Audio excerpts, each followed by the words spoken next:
Media సోదరులకు నా విజ్ఞప్తి ఈరోజు అనగా 13/6/2024న స్కూల్స్ రీఓపెనింగ్ కనుక స్టీల్ ప్లాంట్ స్కూల్ ఉక్కు నగరం అర్ధాంతరంగా స్కూల్ మూసివేయడం జరిగింది. 2500 స్ట్రెంత్ ఉన్న స్కూల్ మూసివేయడం అన్యాయం.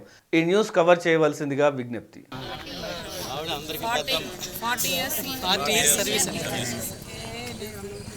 1984లో స్టీల్ ప్లాంట్ వారిచే ఏర్పాటు చేయబడిందండి.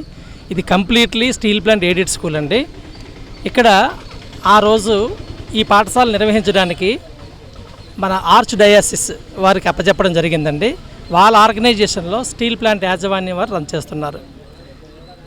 దీనికి కావాల్సినటువంటి వసతులన్నీ కూడా ఇక్కడ పనిచేస్తున్న సిబ్బందికి, teaching and non teaching staff అందరికీ కూడా జీతభత్యాలంతా కూడా స్టీల్ ప్లాంటే రాష్ట్ర ప్రభుత్వ నియమ నిబంధనల మేరకు స్టేట్ గవర్నమెంట్ నామ్స్ ప్రకారం ఇస్తామని చెప్పేసి అపాయింట్మెంట్ ఆర్డర్లు ఇచ్చి ఇస్తున్నారండి. ఇప్పటికీ కూడా ఇస్తున్నారు, అందరూ ఎటువంటి ఇబ్బంది లేదు.